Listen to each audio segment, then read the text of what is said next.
What's crackalackin'? It's your boy Baroshmo, just in case you did not know so. And we're back again. Once again, this time we're taking a look at the quarterback class for the 2021 NFL Draft class. I'm giving you my top 10 prospects in the class. Of course, if you're a Bro Scout tier member, you get to see my full prospect rankings. So if you want to do that, it's the best way to support the channel. You also get access to the Discord and some other perks as well. Then go ahead, become a Bro Scout tier member, because outside of that, you're just going to get these top 10s. You're not going to get the full rankings. But go ahead, become a bro, and subscribe if you already haven't. And leave that thumbs up if you enjoy the content. Go ahead, leave a comment in the comment section below and indulge in the nice, beautiful, sensual football discourse. And yeah, if you love the NFL Draft, like I love the NFL Draft, then you might be interested in walkthemock.com. It's a live draft simulator where you draft against people in real time. We do this all the time on our streams, and if you ever want to take part in one of those, you need to be a premium member at walkthemock.com. But you can use promo code BROSHMO, all caps, uppercase baby, and it gets you 20% off. So whether you want to do a monthly subscription or you want to subscribe for the whole year, go to Walk the Mock, get a premium membership, use code BROSHMO, all caps, gets you 20% off, and then join us for our live streams where we can mock against one another. It's really awesome. But without further ado, let's go ahead. Let's get into the nitty gritty. And of course, we're going to start the list off with everyone's number one, unless you're Chris Sims, Trevor Lawrence. Trevor Lawrence, it's kind of warranted at this point. He has been touted as the next greatest quarterback prospect since his junior year in high school. The guy just has special arm talent. He can make any and all throws, and on top of that, he's got pretty decent rushing upside. He has 31 forced missed tackles on 106 career attempts. Just amazing pocket presence. He's only taken 46 sacks over the course of over 1,200 dropbacks. Just probably the quickest release in this class. On top of that, just being a very quick processor when he has the football. And I love this past season. He was just money when taking shots downfield. He was 22 of 51 with 10 touchdowns on passes of 20 yards or more. If we really want to kind of nitpick him, then I would say he just doesn't give up on plays. Sometimes that comes to his detriment. I would say he's probably not as accurate as these next two quarterback prospects I have on my list, but he's pretty darn close. So again, this is just kind of nitpicking. He's number one for a reason. It's Trevor Lawrence. It's T-Law. He's going number one. But my next prospect, a lot of people have close. If you're Chris Sims, you have him number one. It's Zach Wilson. Zach Wilson's kind of made this huge rise to the top, and I definitely think it's warranted because the guy just has special arm talent. You could go back to his true freshman year in 2018, and you could kind of see a small sample of that. He had 12 touchdowns to 3 picks while leading a BYU team. Keep in mind, this is BYU, so some of these guys are 24, 25, 26 years old, so he's having to lead them as like an 18-year-old. The guy's only 20. He's going to get bigger. I know you look, he's like, oh, he's kind of thin. Believe me, he will put on mass. Just wait, let him develop, let him mature. The guy, quite literally, still a kid to some extent. Some people would like to point out probably 2019 he wasn't nearly as good. Well, because he was hurt. The guy suffered shoulder injury, hand injuries, but in 2020 we really saw what he can do. He's got a quick and short throw in motion, and he's just got an absolute cannon strapped to his shoulder. Go and look at this pass he had at Western Kentucky, I believe. Threw it 65 yards while on the run on his back foot. Just insane, just insane. And what you like to, well, I think probably why you would say he has a special arm is because of just the insane accuracy and ball placement while on the move. Like that is just that's just incredible. He can make any tight window throw. You just love to see it. You rarely see that type of accuracy from any guy who is on the run, who is making these off-platform throws. The nitpicks, of course, it's the lesser competition, playing against the group of 5. he didn't have to really face great competition. And on top of that, he was behind one of the best offensive lines in football there at BYU. So he hardly ever saw any pressure of any sort. But when you look at the arm talent, I think he's definitely worthy of a top 3 pick. You hear that, Jets? Worthy. He's like what is it? He's like Thor with Mjolnir. He is worthy. All right, Justin Fields, man. He's not going to be this guy gets a lot of hate, and I get it. I understand it. Doesn't mean I agree with it. I think Justin Fields is definitely worthy of a top 10 pick. People, I think, they scout by the helmet. He is not like any other Ohio State prospect of years past. And I know everyone wants to point to Dwayne Haskins. It's like, well, they had similar production. Yes, but that needs context, because if you look at the context, how they got that production is completely different. Look at average yards or average depth of target. Dwayne Haskins, he's relying on his playmaker. He's making all these throws underneath and relying on playmakers such as Scary Terry and Paris Campbell to make these plays after the catch. That was not the same thing when it came to Justin Fields. Just last year, 70% of his yards came through the air. They were air yards. They're not the same. Context. Context is key. So let's talk about Dwayne. Let's stop talking about Dwayne Haskins. Let's talk more about Justin Fields. He's got good arm strength. He's got a lot of zip behind his arm. You see that when he makes these throws on the sideline. I would say he's the most accurate quarterback in this class. Just you take a look on throws of 10 yards or more.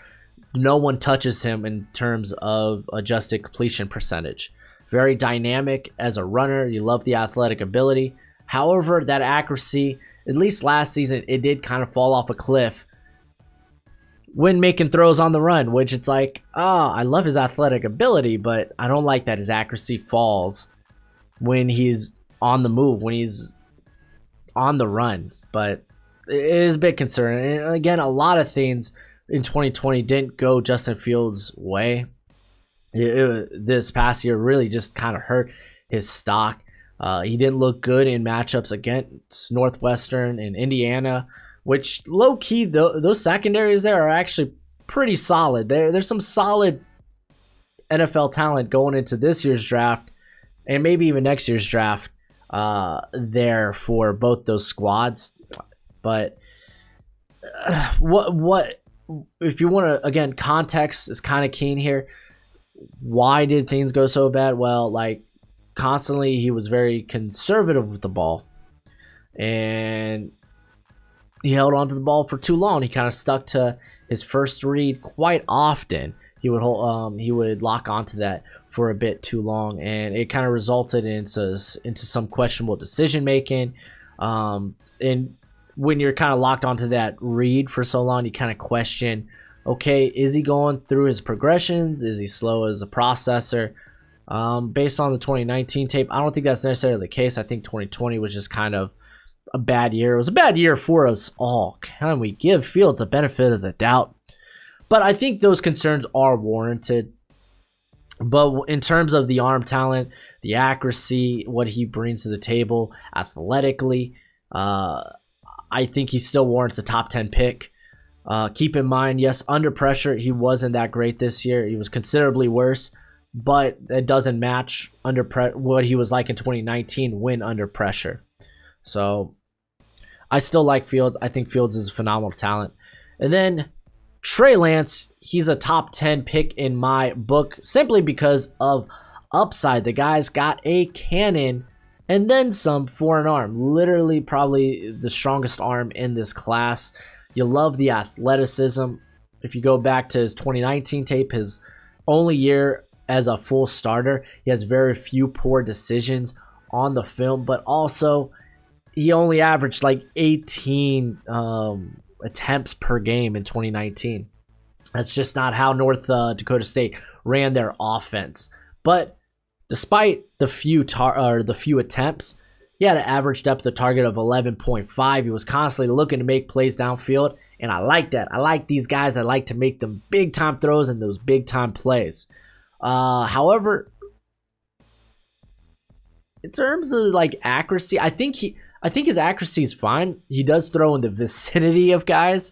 Just better ball placement. This is why I still think he's kind of a developmental prospect in that aspect. Just because you look at the mechanics, he's got a very long throwing motion. So in the NFL, you get hit while it gives you more time to be hit while making the throw. Leads to fumbles, leads to turnovers. You don't want to see that. But you're going to hear this comp everywhere. Everyone wants to make the Josh Allen comp because they both came from small schools, Allen being Wyoming. And I think it's a fair comp. Both had ridiculous arm talent. Both kind of struggle with accuracy early in their careers. Or at least I anticipate Lance will struggle with his accuracy early in his career.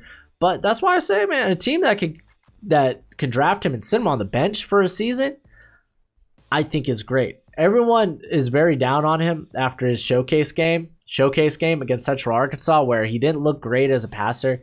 I kind of just you could throw that in the trash. Let's just focus on his full year as a starter at 2019, where everybody was like, oh, he's going to be a top 10 pick. Oh, he's phenomenal. And then showcase game, oh, he's crap. He's terrible.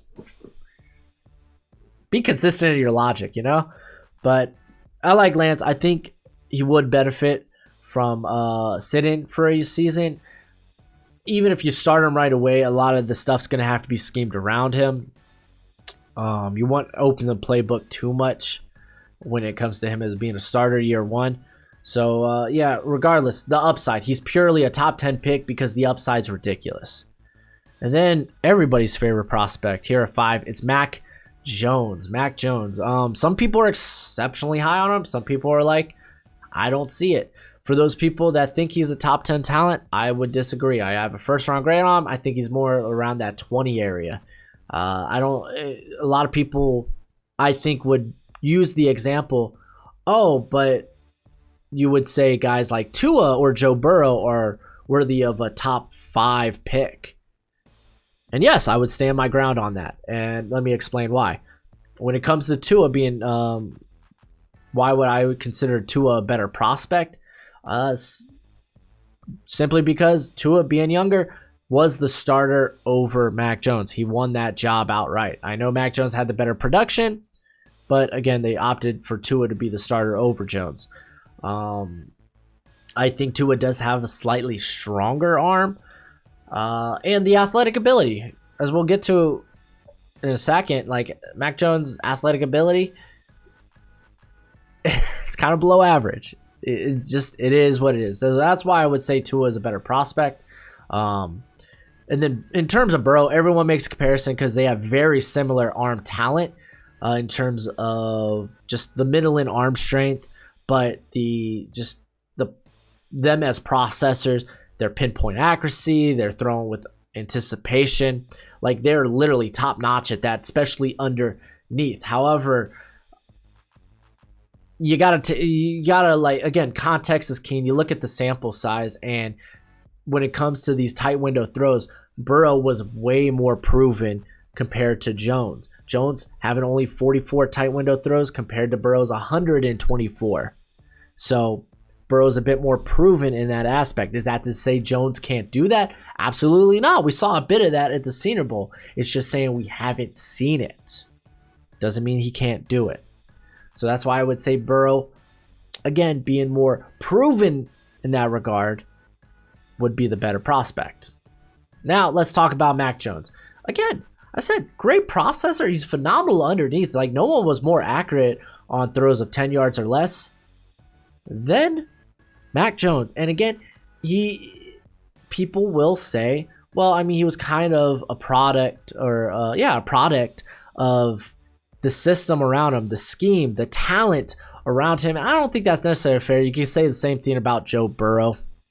But what I do like about Jones is, yes, he is not a great athlete, but he's very good at maneuvering the pocket. He shows a lot of poise and all. You will get scouts, you will get NFL teams. They'll hear the word poise and they'll they'll be like, oh, poise. It literally look like the insect creature from Men in Black, man. Like, they love that word poise, and I think Mac Jones has heaps of it. However, when outside of structure, when the play breaks down, I don't think he's necessarily that good. That's when mistakes happen for him. You could point to the Arkansas game in one case. I think it was Jonathan Marshall that actually brought pressure on the inside. He was forced to kind of have to roll out, caused a pick. There's not a lot of cases of that on his film because a lot of that, it hardly ever happened. But again, when you're looking at these first round prospects, you kind of got to nitpick and be like, okay, yes, we only saw a small sample of that because it didn't happen a lot because Alabama was, a juggernaut. But in the case that it did, this is what happened. So again, we're kind of nitpicking here. But again, more so, he's not a top 10 prospect, I think, because of the middle and arm strength, the not large sample size of tight window throws, and just, again, you do take in consideration we haven't really had to see him in a pressure situation there at Alabama just because of his environment of just being surrounded by playmakers and schemes. So it just feels a bit more like a gamble, in my opinion.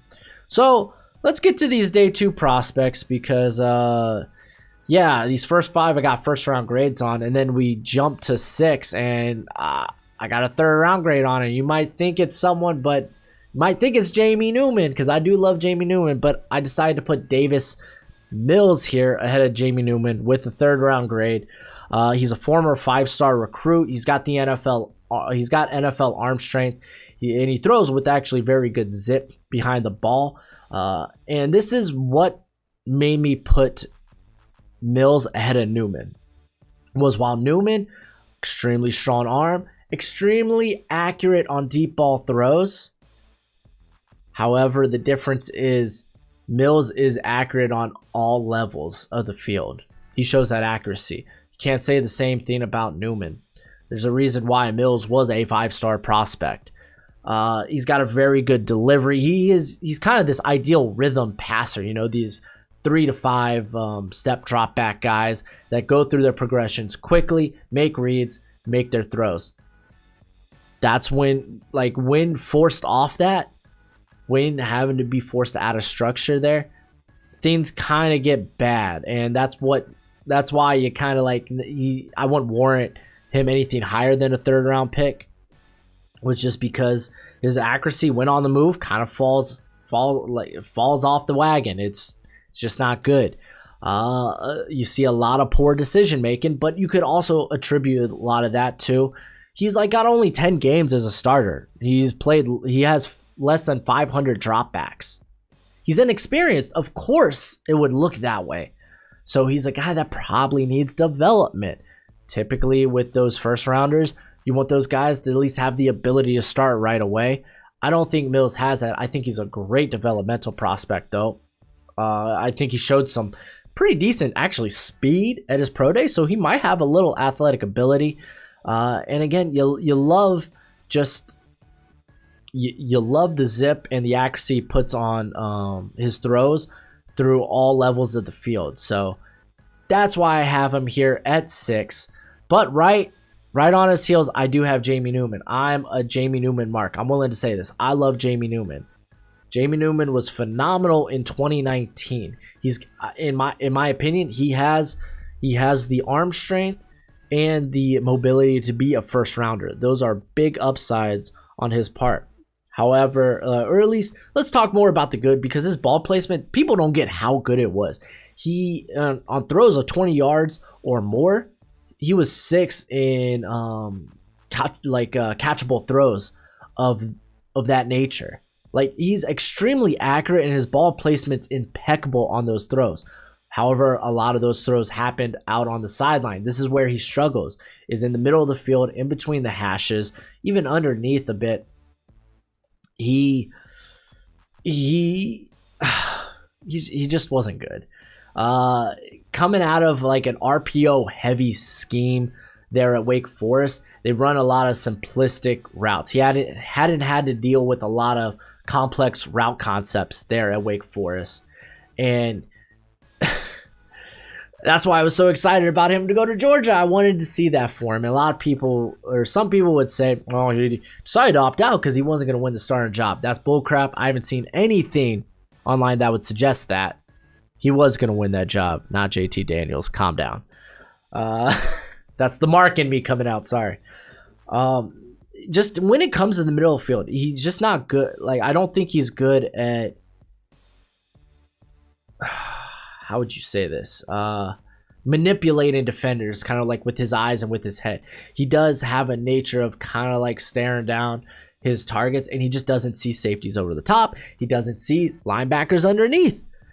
Results in turnovers. You saw that at the Senior Bowl. It was he looked phenomenal day one, then day two happened, and I think he had a couple of picks. One, benefit of the doubt, I think the wind got under it, so it kind of sailed over the receiver. But underneath, he just didn't see the safety coming down. Like, he's just not good at those reads. That's why I still say he is a developmental prospect. He needs to sit first. But what he can be, especially with that accuracy downfield, I'm very high on. I love the mobility as well. I'd be willing to take a shot on him in the third round, and the chances of him developing into, again, with his upside, potential Pro Bowler. Like I said, I'm a sucker for his upside. And then my final third round prospect at the quarterback class is Kyle Trask. Everyone knew Kyle Trask would be somewhere in here because he's got the prototypical size, prototypical arm strength. He is probably the oldest, I think, of the prospects here. He's 23. But it's not like he's much older. Well, compared to Zach Wilson, who's like 20. But when it comes to Trask, he took a huge leap in development from his 2019 to 2020 season. Pardon that. He was a first-time starter in 2019. So it was nice to see that big leap in his development in 2020. He displayed that he could make a variety of different throws. On top of that, he actually has really good touch with his throws. He's very, I don't know if you would say he's poised in the pocket. I feel like he's more oblivious in the pocket. And this dates back to 2019. While he can maneuver the pocket, a lot of times he's willing to take the hit to make the throw. But I think a lot of times he doesn't see the hit even coming. He's more of he's got lead shoes in the pocket at times.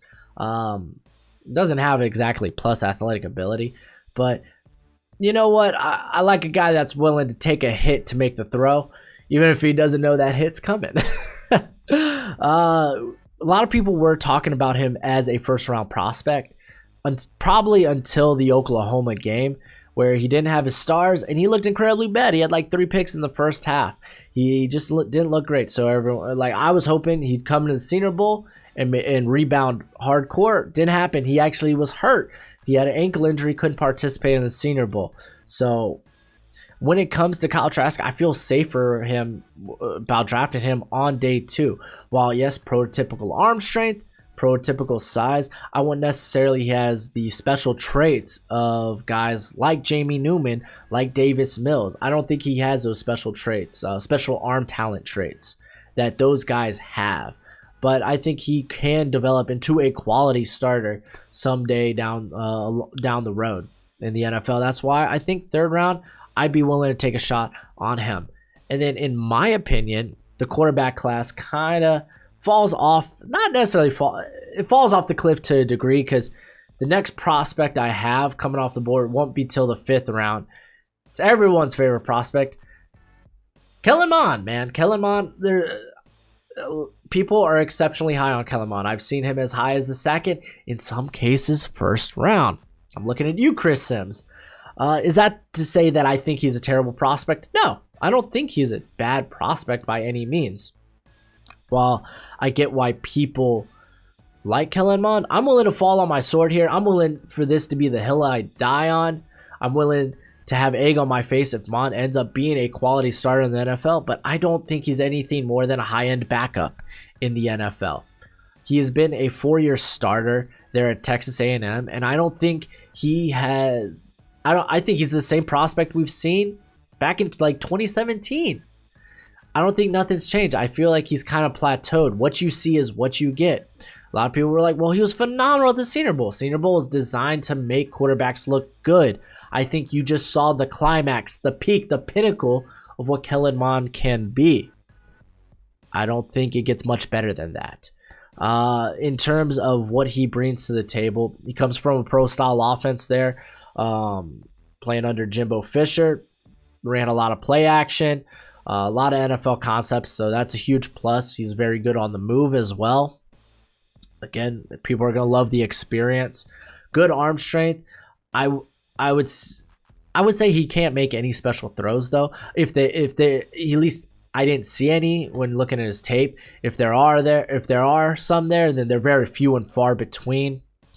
And on top of that, I just don't think he's very accurate. You saw a lot of this because most of his throws were underneath there in that Texas A&M offense. And when it came to like the middle of the field, a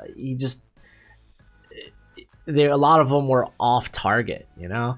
I don't know if that's really a ball placement thing or maybe it's just a timing, anticipation thing. But regardless, I wasn't impressed with a lot of his film, you know.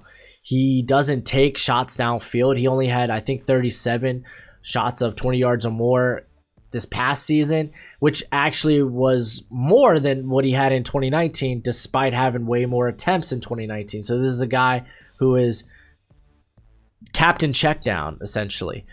So that's just kind of how I feel about him. He just doesn't wow me in any regard. If he ends up being a starter, then great, cool. I'll take note of that. And when it comes to future evaluations, it's just out of these 9 guys, he's probably the one that excites me the least. And then for my final prospect on this my top 10, I guess. This one, it was tough. I kind of rotate this between 3 or 4 guys, but I was like, they're all gonna be late day 3. But if I'm gonna take a shot on a guy on a late day 3, I'm gonna make sure they have they're gonna have incredible upside. Incredible upside. Of course, I'm talking about the Felipe Franks himself. Great size. And he's got a freaking cannon for an arm. I mean, like, straight up Dr. Evil. He's got a freaking laser beam for an arm. Like, quite literally, doesn't take nothing off his throws. He's throwing fastballs. Doesn't matter if you're 3 yards in front of him or sneaking downfield. Like, they're coming the same speed. Not necessarily a great thing, but just a guy that doesn't put a lot of touch on his throws. Decent probably I would say above average athleticism for a guy his size. It just sheds blocks. No kidding. 230, 6'7". Kind of makes sense, but does struggle to go through progression. Saw this a lot at the Senior Bowl. Saw it a lot at Arkansas State. Granted, he was much better compared to when he played at Florida. I would say 2020 was probably his best season in his career. But yeah, Senior Bowl didn't really held on to the ball way too long. Didn't go through progressions. Often would be stuck on his first read. Accuracies all over the place. Like, again, throwing 100 miles an hour, but will it be even close to the receiver? Like, I think he was among, in terms of these prospects, probably among the worst in terms of his accuracy on throws of 10 yards or less, you know?